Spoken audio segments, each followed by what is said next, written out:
¿Qué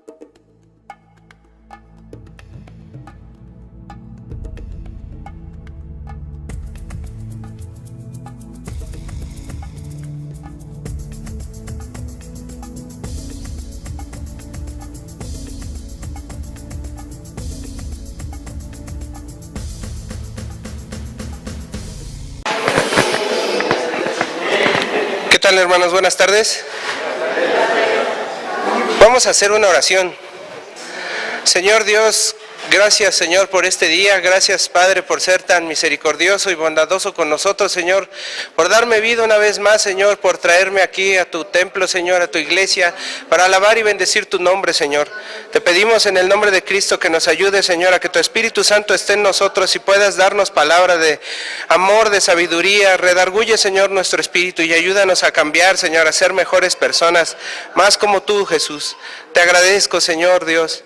Ayúdanos en el nombre de Cristo. Amén. Hermanos, voy a empezar hablando de algunas cosas. No sé por qué, pero así salió. A ver si se alcanza a ver un poco. Son algunas gráficas del consumo de alcohol que da la ENCODAT. Es que algún día las personas en México, el 80% de los hombres han consumido alcohol, el 62% de las mujeres ha consumido alcohol. Y en este último mes, que sería una especie de consumo rutinario, está en el 48% de los hombres y el 24% de las mujeres. Quiere decir que somos un país alcohólico, hermanos. En la drogadicción estamos en el 16% de los hombres y 4% de las mujeres, 4.8% en mujeres. En cuanto a la infidelidad, el 35% de los hombres son infieles, el 22% de las mujeres son infieles. 22%, ni los diezmos, ¿no? Ni el 10, es más. En el tabaquismo está, en el general, han consumido del 17.6 y el 8% de las mujeres. Esto es del 2017. Yo creo que a lo mejor mejoramos, ¿no creen? ¿O no? Yo creo que empeoramos cada año, ¿no? En consumo diario, pues hay gente que hasta se fuma una cajetilla completa. En pornografía, ¿qué creen, hermanos? Del 100% de las personas que tienen internet, el 70% ha visto contenidos pornográficos. Y hay solo el 30% de las personas que tienen internet no han visto contenidos pornográficos, solo el 30%. Como hábito ya hay 57% de las personas. Rutinariamente es algo normal para ellos, ver pornografía es como ver la tele. En niños menores de 11 años.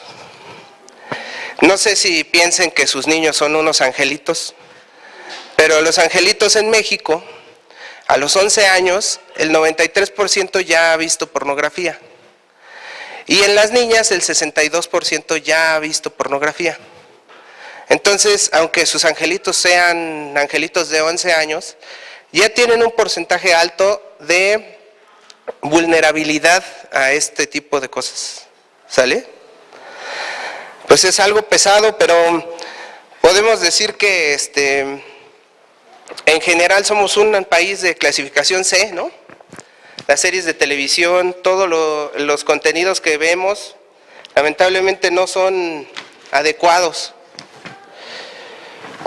En la forma de vida, en cuanto a los divorcios, en México, en lugar de mejorar, vamos empeorando. Y ahorita hay un 11% de separación. Prácticamente estamos diciendo que, estamos viendo, porque no estamos diciendo, estamos viendo que del 100% de las parejas se casan para divorciarse, el 11%. ¿Sale? El abandono escolar. En el Distrito Federal, estas son gráficas del Distrito Federal. En el Distrito Federal, la gente que se inscribe, o sea, el 100% de los alumnos que se inscribe, solo el 30% termina. O sea, se inscriben, no sé, 100, 1 millón. Pues solo 300,000.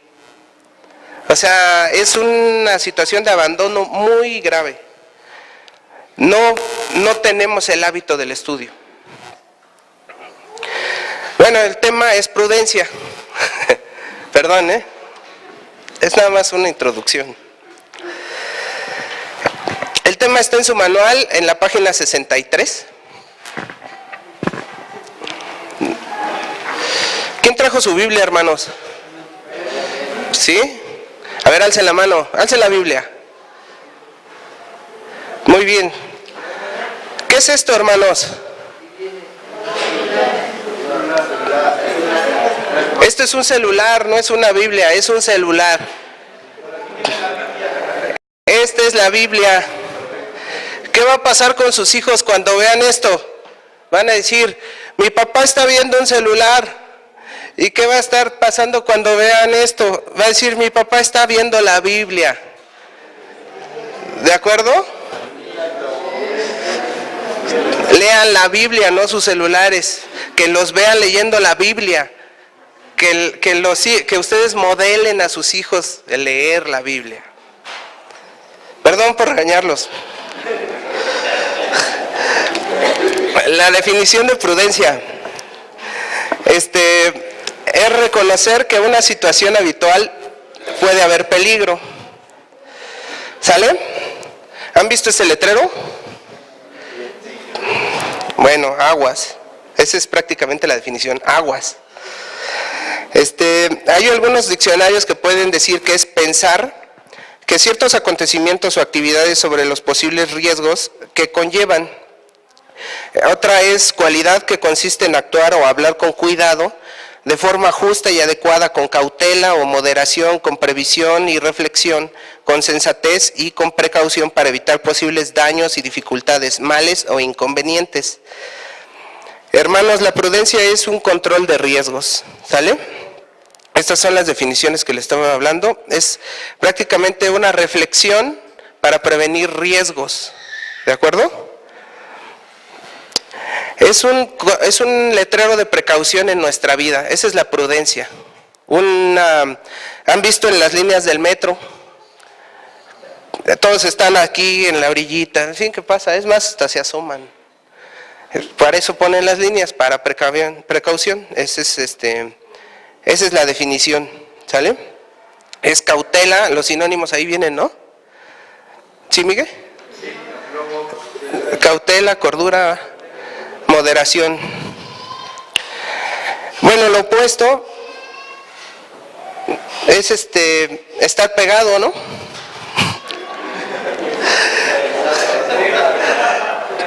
Esa es la definición en reto, es estar pegado. Ahí viene, ¿no? Insensatez, carente de sentido, no entendimiento. Es prácticamente lo opuesto a lo que sería la inteligencia que expuso Marianito. Si pueden ver la prédica de Marianito, la verdad se rifó. Gracias a Dios por la vida de Mariano. Hay otras definiciones de reconocer que en una situación habitual puede haber peligro, obtener consejos adecuados antes de tomar una decisión, ver consecuencias de las acciones presentes, aprender a detectar y evitar personas perversas o impías, reconocer las tentaciones y huir de ellas. Eso viene en su manual, no sé si... Hay una palabra que se llama phronesis. Esa se relaciona con el froneo, es como un verbo. Se encuentra traducida en Lucas 1:17 como prudencia. Lucas 1:17 dice, volver los corazones de la rebeldía a la prudencia. Existen varios textos en la Escritura donde se encuentra una palabra referente a esta cualidad como sofroneo, traducida como pensar con cordura. Es una situación que llega a pasar en las empresas. No sé si los han visto, este tipo de situaciones, los Garrett, que son para detectar objetos metálicos. bancos, hay este tipo de que no usen celulares por precaución, por prudencia, no deben de usar celulares. Los huellas dactilares o los tags de acceso son algunas situaciones que usan la gente para entrar, digamos, a algún lugar restringido. Esto es para prevenir riesgos, es control de riesgos, la prudencia, ¿sale? Esto lo hacen las empresas para prevenir riesgos. Hay algunas cosas que hacen las empresas que son como una matriz de riesgos, ¿sale? Esto es una matriz de riesgos. Ustedes van evaluando las consecuencias y la probabilidad de que ocurran en determinada situación. Y ustedes les van dando una prioridad. Hay un riesgo bajo de que ocurra un riesgo medio y un riesgo alto. En alguna situación ustedes tienen que identificar sus controles de riesgo. Hay algunas empresas que incluso hacen comités de riesgos. Los comités de riesgos son porque buscan consejo. Una de las definiciones, a ver si prestan atención a las definiciones en su manual. Hay una definición que dice, de los consejos, ¿qué dice? Obtener consejo adecuado antes de tomar decisiones. Exacto, obtener consejo adecuado. Entonces, por eso hay un consejo de riesgos, ¿no? Un comité de riesgos en las empresas. Ahora, ¿y nosotros? Pues tú dale, hombre, a ver qué pasa. A ver, reparan un carro, arráncale, pues total, no pasa de que se descomponga más, ¿no? Nosotros tenemos cosas en la vida que valoramos y tenemos riesgos en ese camino de nuestra vida. Y si nosotros no evaluamos nuestras posibles situaciones de riesgo y no priorizamos que alguna cosa puede pasar, si ustedes salen a la medianoche de sus trabajos y tienen que caminar por una calle oscura y hay una posibilidad de irse por otro camino, ¿qué sería lo prudente de hacer? Aunque tengan que caminar más, ¿no? Hay que darle la vuelta. ¿Por qué? Porque hay que ser prudentes. Si ustedes están en el metro, no se crucen la línea. Hay que ser prudentes, valoren su vida. ¿Por qué? Porque la vida tiene valor. Ahora, ¿qué pasa con sus hijos? Si tienen internet, pues pónganse abusados que no estén viendo pornografía. ¿Sí me explico? Es control de riesgos. Es evaluar qué tan riesgoso es que algo pase y entonces definir una probabilidad de riesgo, detectar sus factores de riesgo en la vida, detectar los factores de riesgo en su casa, detectar los factores de riesgo en sus trayectos de trabajo, ver qué personas se relacionan con sus hijos, qué personas se relacionan en su entorno social, qué hay en su alrededor, qué peligros hay, y evaluar los riesgos y tomar acciones. Porque si ustedes no toman acciones, de pronto son los últimos en darse cuenta de que sus hijos se están drogando. Si ustedes no van al curso, ustedes son los primeros en ponerle el pie al que acaba de salir del centro de rehabilitación. Ustedes tienen que apoyar, ustedes sean inteligentes y actúen no de forma pegada, no de forma mal, sino traten de ayudar a sus familiares, a la gente querida que tienen, traten de ayudarla. Esta es una situación que llega a pasar, no sé si vean las fotos, es prácticamente, pues yo tomo el riesgo, pues total para que salga en la foto, ¿no?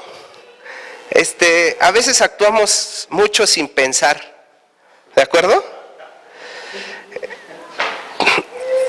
¿Qué nos dice Mateo 10:16? Aquí está. Dice, he aquí, yo os envío como a ovejas en medio de lobos, sed pues prudentes como serpientes y sencillos como palomas. O sea, pónganse abusados, porque hay riesgo. Sean prudentes. Esta es una serpiente, se camuflajea también, que parece que es parte del mismo entorno. Reconocer que una situación habitual puede haber peligro. yo ya me la sé, ya, eso ya. No me va a pasar nada, pues si ya, ¿cuántas veces lo he hecho? Si yo conozco a Dios, yo estoy protegido, a mí no me va a pasar nada, yo, pues, total, ¿no? Yo leo, yo sé, a mí mi relación personal con Dios, y eso me va a impedir que cometa cualquier pecado. Es mentira, somos pecadores, tenemos que estar sujetos a Dios para evitar el pecado, ¿de acuerdo? Eso de que a mí no me va a pasar nada, no es bíblico. Es más, si tú quieres servir a Cristo te van a pasar cosas. Al contrario, si tú crees que la vida cristiana va a ser todo amor y felicidad, perdóname, pero vas a tener gozo, sí. Vas a estar en paz, sí, pero te puede ir muy mal, ¿eh? Bueno, en Proverbios 19, 2 y 3, viene en su manual, es uno de los versículos. Ahí en la Nueva Versión Internacional dice: el afán sin conocimiento no vale nada. Mucho yerra quien mucho corre. La necedad del hombre le hace perder el rumbo. Para colmo, su corazón se irrita contra el Señor. Hay una traducción del lenguaje actual. La hermana Karen tiene una Biblia muy padre. Hay muchas personas, ¿quién ha dicho: ay, la Biblia es bien difícil de entender, es que no le entiendo nada? ¿Quién lo ha dicho? Mira, allá el hermano. Ay, todos bien inteligentes, ¿no? Bien iluminados todos. Ay, no, yo tengo la mente de Cristo, entonces entiendo todo. Bueno, hay traducciones más simples de la Biblia, no toda es la Reina Valera. La Reina Valera de 1960, ¿no? Esa es la más popular.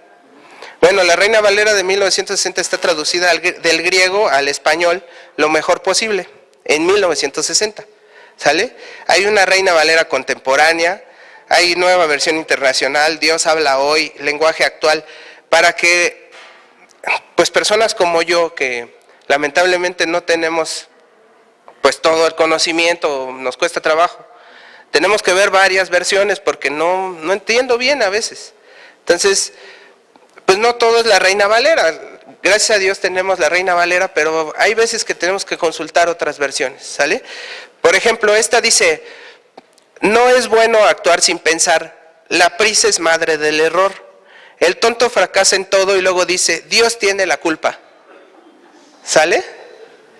Si ustedes leen su Reina Valera, nada que ver. Cuesta mucho trabajo, sí lo dice, pero cuesta trabajo entenderlo, ¿de acuerdo? Entonces vean ese versículo, busquen en su Biblia y traten de interpretarlo.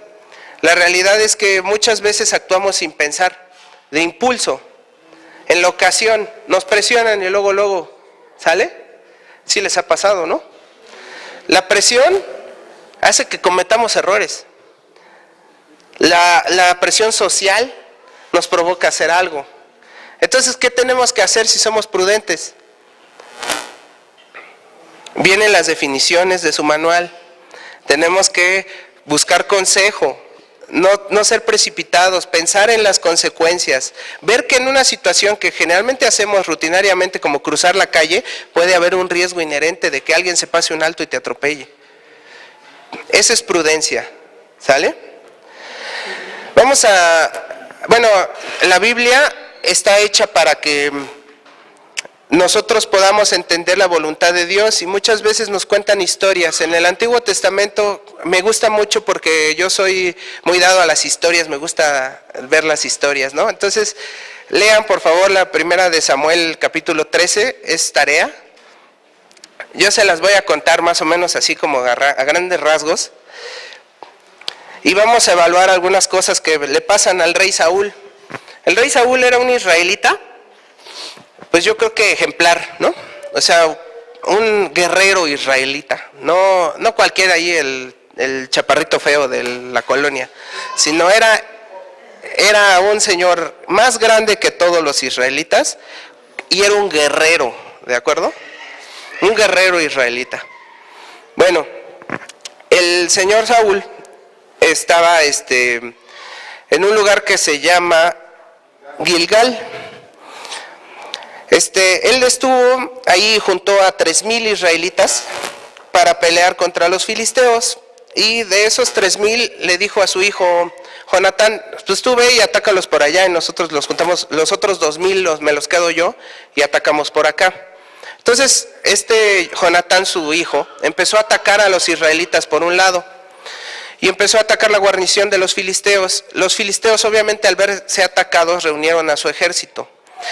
Ahí en la Biblia dice cuántos de su ejército reunieron y ahí dice que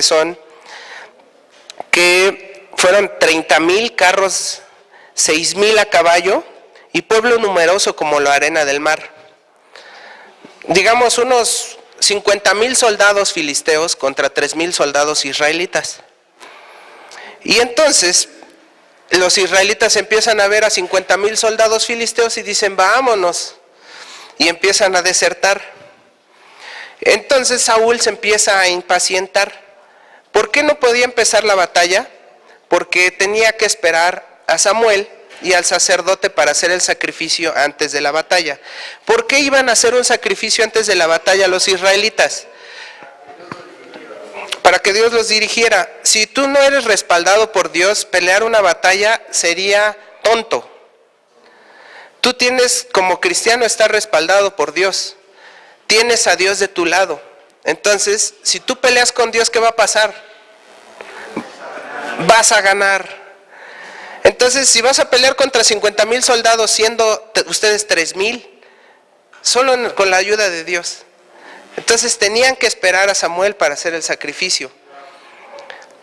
Pero ¿qué pasa? Saúl empieza a ver que todo su ejército empieza a desertar y entonces empieza a tener presión. Y entonces empieza a decir, híjole, y no llega. ¿Cuántos días dijo que se iba a tardar? 7. Oye, ¿y qué día es hoy? No, pues ya se cumple hoy el día 7.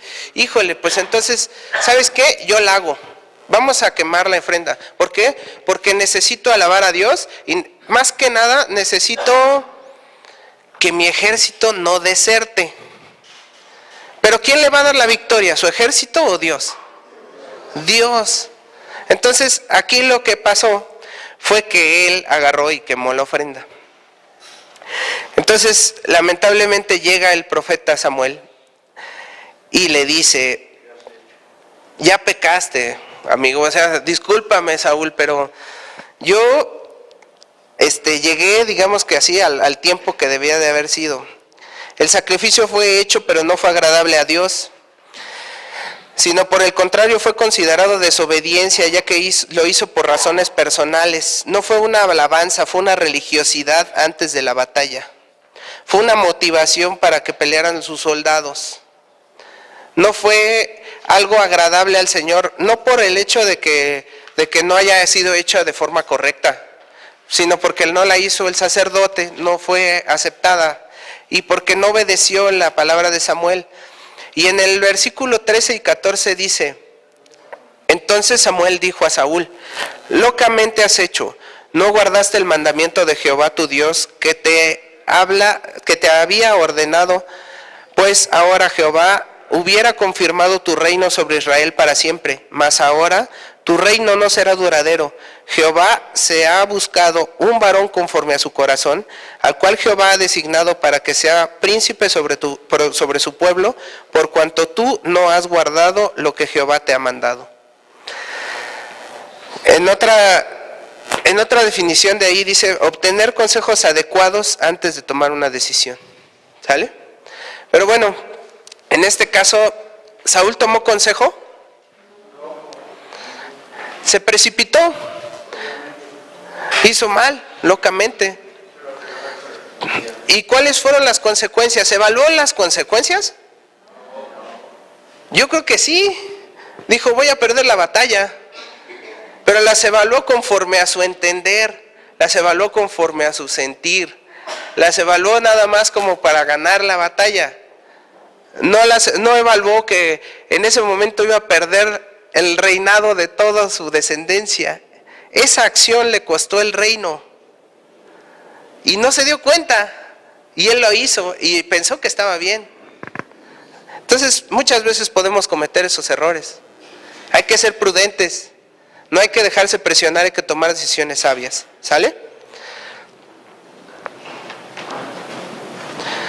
Bueno, hay otro rey el hijo de Salomón, Roboam se llamaba.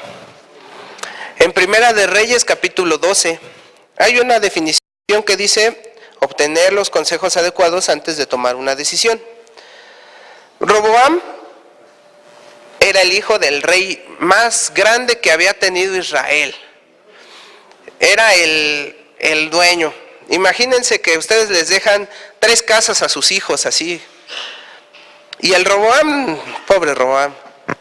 El chiste es que fue el pueblo de Israel y le dijo a Roboam, Roboam, hijo de Salomón, dice, tu padre, en el versículo 4 dice, tu padre fue muy duro con nosotros, ahora alivia tu dura servidumbre y el pesado yugo que nos impuso y te serviremos. ¿Qué dijo Roboam? Roboam no se precipitó.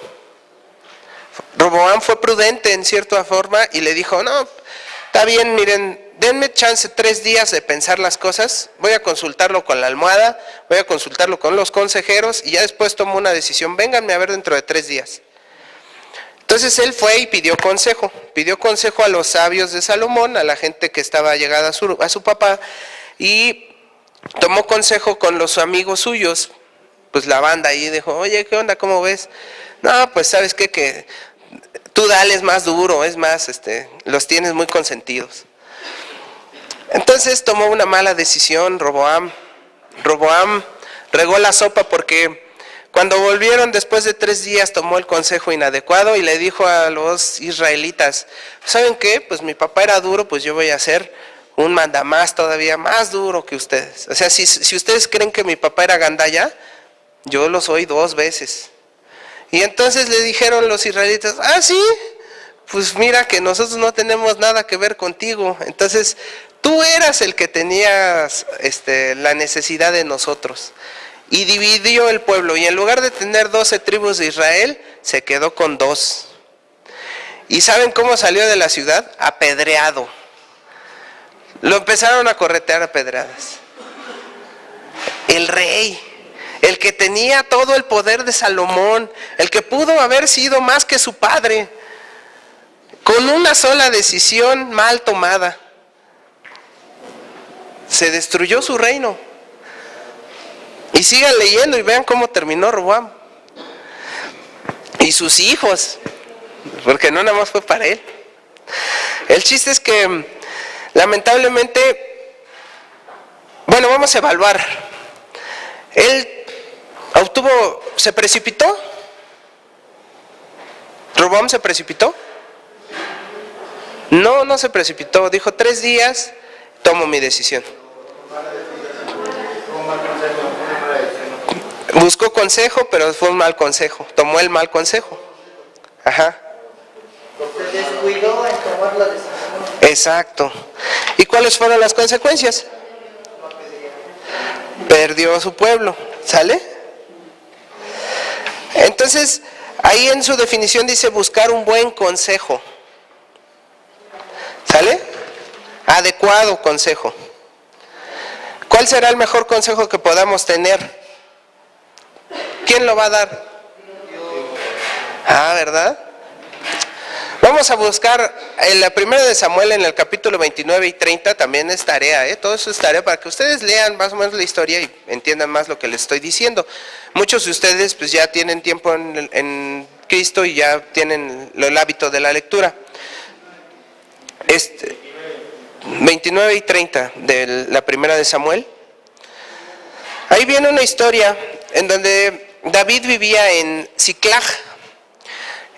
David era perseguido por el rey Saúl. Como vieron en la historia pasada, el rey Saúl fue desechado de Jehová. Dijo, pues ya no te voy a dar a ti el reino, lo voy a dar a algún príncipe que sea de mi agrado, de mi corazón, conforme a mi corazón. Entonces le dio el reino a David.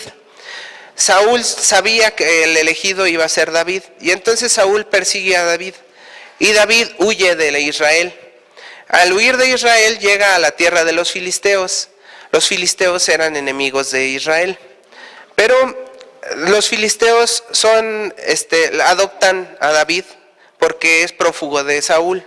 Además, David y sus guerreros no eran así como de que Ay, sí, tú y unos cuantos amigos, sino eran macizos, ¿me explico? Esos cuates, no, con 300 de ellos eran como si tuvieran 3,000 o 30,000. Era lo que les decía, un guerrero israelí. ¿Cómo se imaginan un guerrero israelí? ¿No? A ver. Fuerte, valiente, con decisión, verdad. A ver, Oscarito, ven. Párate aquí. Tú vas a ser mi guerrero israelí. Volteate, hazle así, ponchadón, así. ¿Se imaginan así un guerrero israelí? ¿Cuánto creen que aguante corriendo el guerrero israelí? Oscar, ¿como cuánto corres en un día así? Imagínate, ¿qué? ¿8 kilómetros? ¿10? Gracias. Imagínense que Oscar pueda correr 10 kilómetros. ¿Sale? Pues un guerrero israelí peleaba todo el día. Un guerrero israelí no dejaba su arma hasta que veía al último soldado muerto. Un guerrero israelí era el diablo. O sea, imagínense que llegas tú como filisteo y ves a un gorilón así que lo único que ha dedicado su vida es a pelear. ¿Vieron la película de los 300?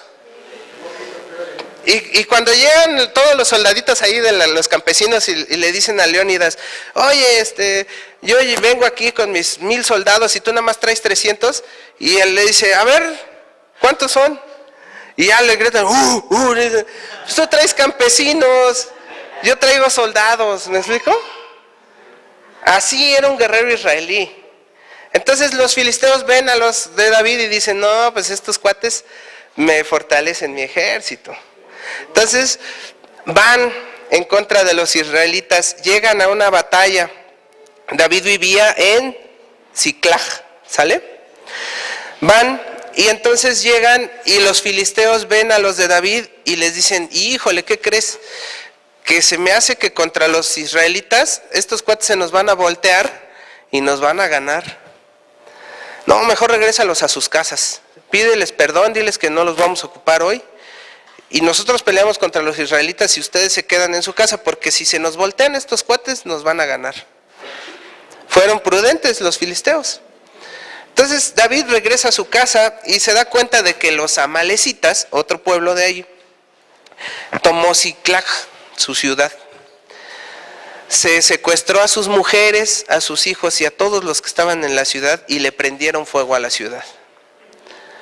Eso quiere decir que ustedes cuando regresan a su casa se encuentran que está en llamas y que todos fue robado por alguien.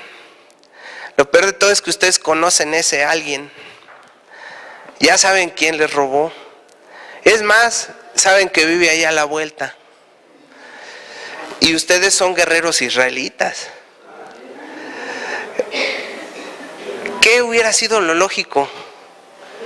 Pues voy y los, hasta que no quede uno, ¿me explico?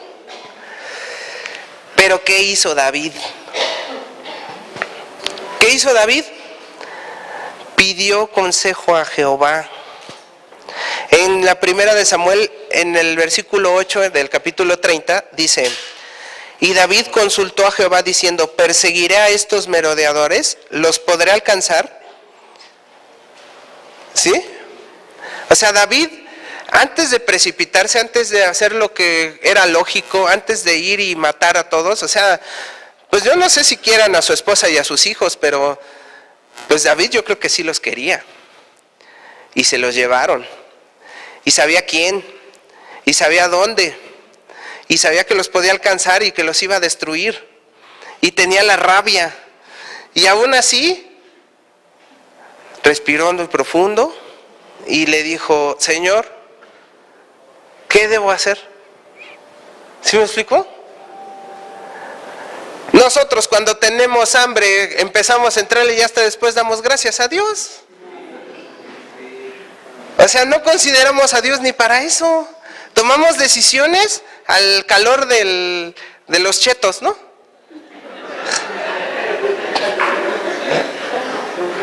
no somos prudentes. Tenemos que ser prudentes, evaluar los riesgos de nuestras decisiones y consultar a Jehová.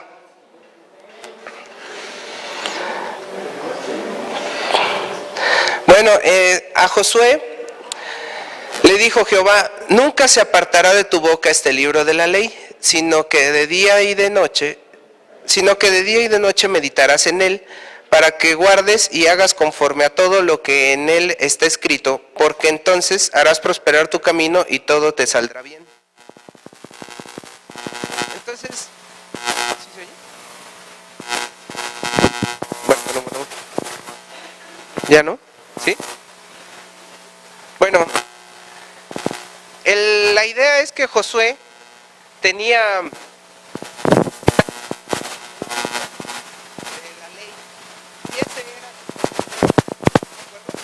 que nunca se apartaba de su boca y siempre estaba consultando en él. La verdad, esto, aquí está la verdadera sabiduría, aquí está la verdad, ¿de acuerdo? Gracias, Jess. Bueno, ahora sí. Aquí está la verdad, la verdadera sabiduría, y lo que Josué hacía era consultar a Jehová para cada decisión. David le hacía lo mismo, ¿por qué nosotros no?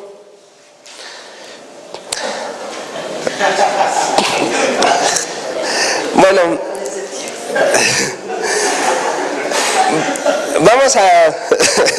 vamos a leer Proverbios 1:7. Proverbios 1:7, Marianito lo expuso el fin de semana pasado. No sé si se lo llegaron a aprender.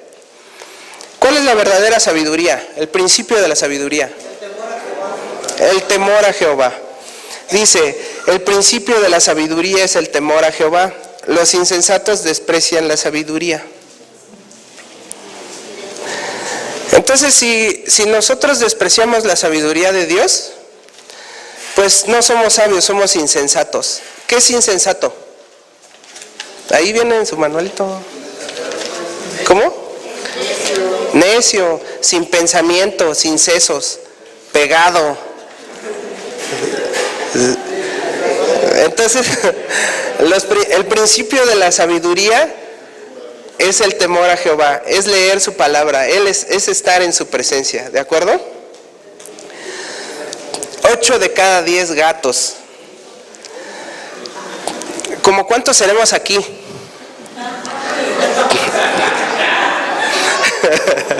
No les estoy diciendo gatos, ¿eh? No, imagínense que somos 100. Pues solo 2 personas de aquí no han probado el alcohol. ¿De acuerdo? ¿Qué quiere decir? Ustedes ven a sus hijos y dicen, ay, ¿cuántos tengo? Ah, pues tengo 3. ¿Ustedes creen que no han tomado? ¿Ustedes creen que no tienen necesidades como los demás? Siempre van a estar propensos a la sociedad en la cual vivimos. Están dentro de la estadística. Alcohol, drogas, cigarro, todo eso vive en el mundo. ¿Y quién vive en el mundo? Nosotros estamos en el mundo. No somos del mundo, pero vivimos aquí. Entonces, estamos dentro de la estadística. Los niños ven pornografía.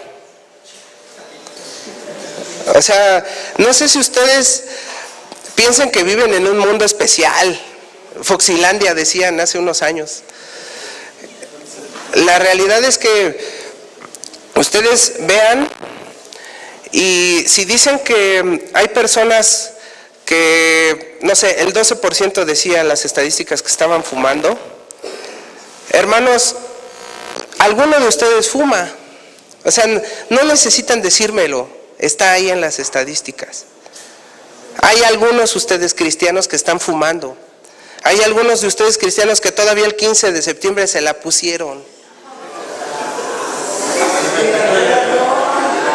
O sea, no. ¿Qué dijo? Estoy hablando en serio. ¿Qué dijo Paola? Examinen su corazón. Examinen su corazón porque no es agradable a Dios.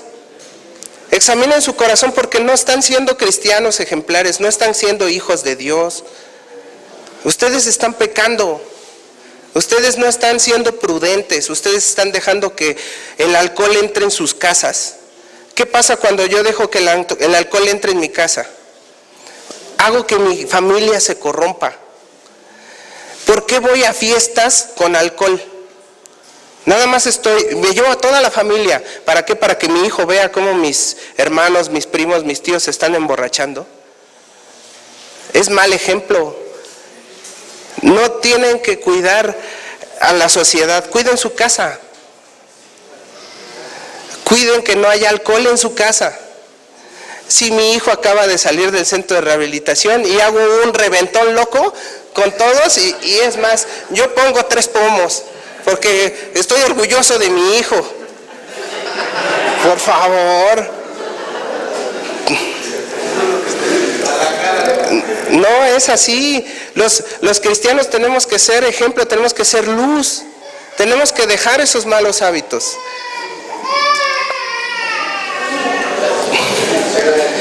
Dios está ahí. Dios está ahí. Dios está de brazos abiertos para recibirnos. Muchos de nosotros no hemos podido lograr vencer esos malos hábitos que tenemos. Todos los tenemos.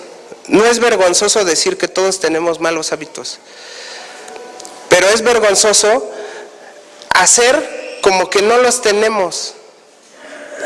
Decir que no hemos pecado es mentir, y hacemos mentiroso a Dios, así dice la carta de Juan. Entonces, tenemos que darnos conciencia de nuestro pecado y tener la prevención, la precaución.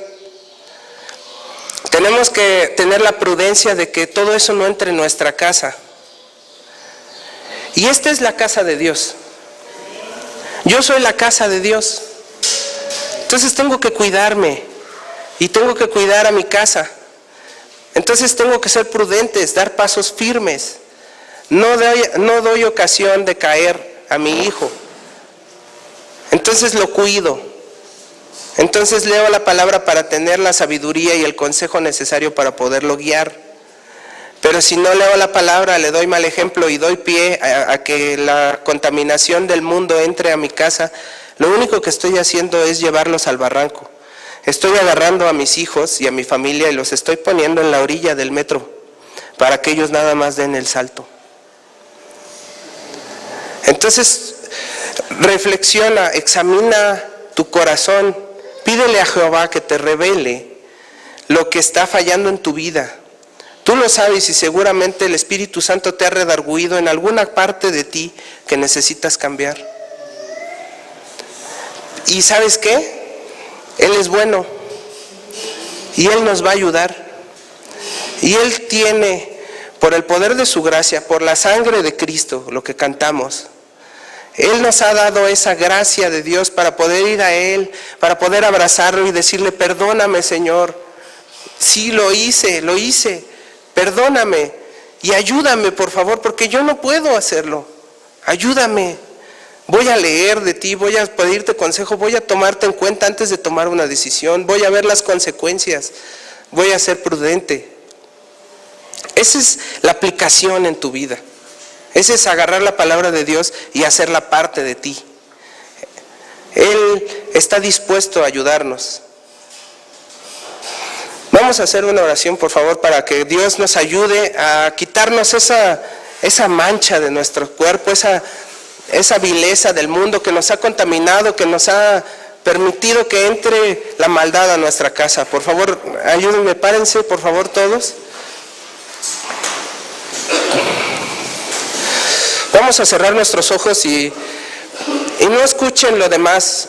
En verdad, tápense los 2 oídos y escuchen su voz, la de ustedes, con Dios. Señor Dios, gracias, Señor, por haberme permitido tenerte, por haber dado ese amor que nos has dado, Señor, por tener esos brazos abiertos de amor. Gracias, Señor, porque contigo puedo vencer cualquier pecado, Señor. Reconozco, Padre, que he pecado y que son cosas que hago y que no he podido quitar de mi vida, Señor. Pero te pido en el nombre de Cristo que tú me ayudes, Señor. Que tú me ayudes y me libres, Señor, de esos males. Ayúdame a ser prudente, a considerarte antes de tomar cualquier decisión. Acompáñame, Señor, en mis decisiones. Acompáñame, Señor, en mi vida. Ayúdame, Señor, a evaluar los riesgos que tomo. Y ayúdame, Señor, a que tú estés conmigo. Permíteme, Señor, ser lavado con tu sangre. Ayúdame, Señor Jesús, a que tu gracia, Señor, me envuelva, Señor, me llene y me haga un cristiano ejemplar. Ayúdame a aplicarlo en mi vida, Señor. Ayúdame a ser ejemplo de mi familia. Elimina, Señor, todo alcoholismo, toda drogadicción, todo vicio, Señor, toda pornografía. Señor, elimina, Señor, lo malo que hay en mi vida, porque sabes, Señor, que he pecado, sabes, Señor, que estoy en el mundo. Protégeme del mundo, Señor. Ayúdame a ser prudente, ayúdame a ser inteligente, ayúdame a exaltar tu nombre en cada momento de mi vida. Déjame, Señor, la oportunidad de alejar todas las cosas malas de mi familia. Ayuda a mi familia, Señor. Protege a mis hijos, protege a todas las personas, Señor, que están a mi alrededor. Ayuda, Señor, a que yo sea el ejemplo de ellos. Te agradezco, Señor, por tu palabra y por tu amor. En el nombre de Cristo. Amén.